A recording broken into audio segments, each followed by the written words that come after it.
So hello guys, welcome to my YouTube channel. This is Mix Medina, and I will show you how to fill up the US withholding tax reporting documents. Ito yung bagong tax report natin para sa AdSense. So para hindi tayo ma-delay sa payments ni Google AdSense, fill upin na natin to. Kung makareceive kayo ng ganitong email, so ibig sabihin kailangan na natin fill upan yung tax report. So gagawin lang natin is click lang natin tong manage tax info.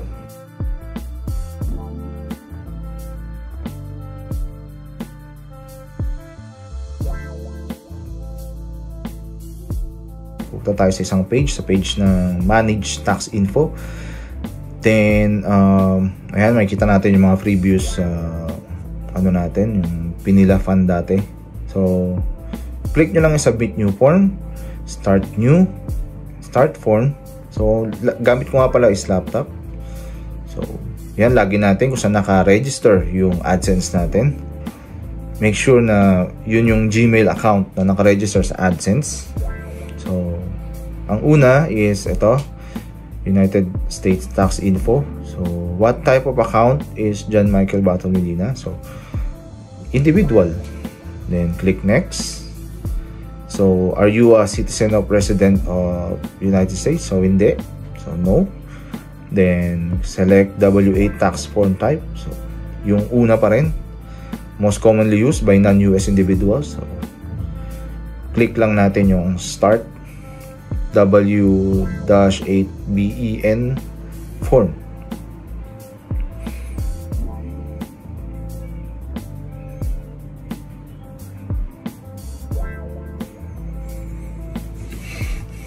Okay.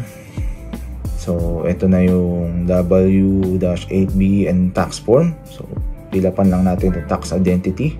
So, yung country natin, kung taga Pilipinas ka, ilagay mo ay Philippines. So, akin ilagay ko Philippines kahit nasa ibang bansa ako. Philippines pa rin. Then, quarantine. So, this is optional, but para lang magtuloy-tuloy yung ng form ko, nilagay ko lang yung passport number ko. Wala namang problema dun. So, click next lang.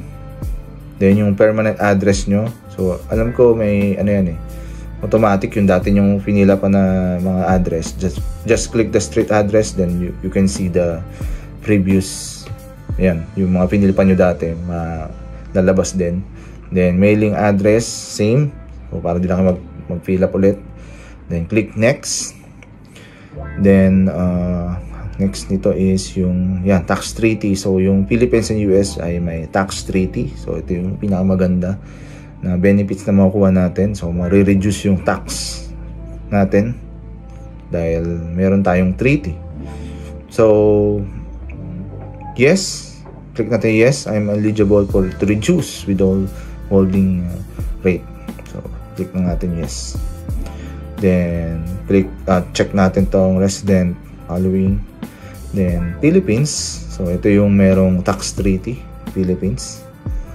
Then yung special rates and conditions, piliin po natin tong tatlong ito. So imbis na 30% lahat, so mababawasan siya. So parang yung copyright royalties natin magiging 15% na lang. Yung service or other business income magiging na lang ata ito is parang 0%. Then yung motion pictures magiging 15%. Yan. Sundin nyo lang to, 15%. And yan, tinangakita nyo yung no treaty. Pag walang treaty, 30% siya. So click, check lang din natin tong box. Okay, para magtuloy. So service. So click paragraph. Automatic na siya lalabas yung paragraph na yan. Then 0. Yung 0 reduce na. So, check lang natin yan. Then, yung motion picture, click na rin natin yung article paragraph. Automatic yan. Wala tayong option. So, napipiliin. Then, 15%. Check natin yung box. Then, check natin kung may kulang pa. Okay. Click next.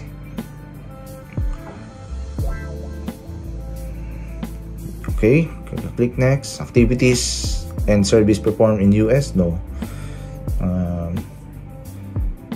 hindi naman tayo nag-perform sa US, so click na lang natin.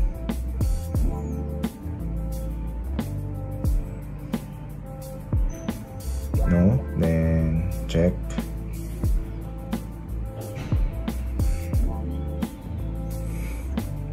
Okay, so certify lang natin. Okay, then yung go paperless tayo. Hindi na natin kailangan ng hard copy niyan. So click next. Then ito na yung pinakahuli. So check natin kung tama lahat ng information na nailagay natin. Okay, then ito yung mga document preview. Ito yung your tax forms, and then yung mga forms na inano natin, hinilapan. Then confirm, click next. Then check lang din natin tong under penalties when perjury. Etong unchanged, hindi ko na chinekan to, wala naman siguro problema. So next tayo dito sa baba, your signature. Okay, yes. Click natin yung itong yes, I am the beneficiary owner name in the tax identity section. Okay, then submit. Pagka-submit natin,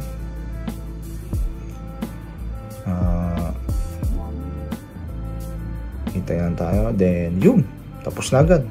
Wala nang hihintay pang ilang araw, approve agad siya. So parang automatic generated ng ano na to. Pagka-submit mo, approve agad siya. Then makikita mo dyan na yung status, approve agad.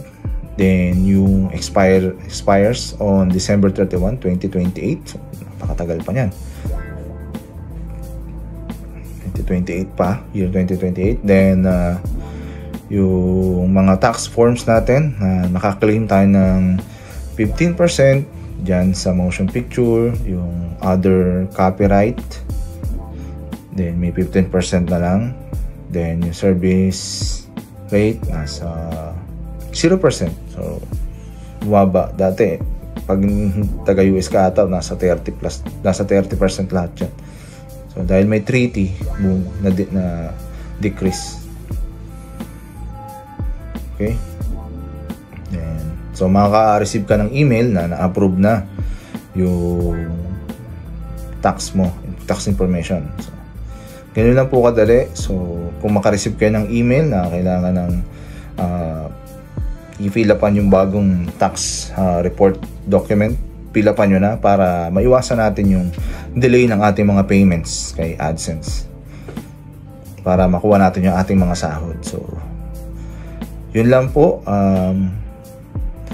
Please like and share sa ating YouTube video, and subscribe na rin po para po sa susunod na ating mga video na gagawin. Thank you.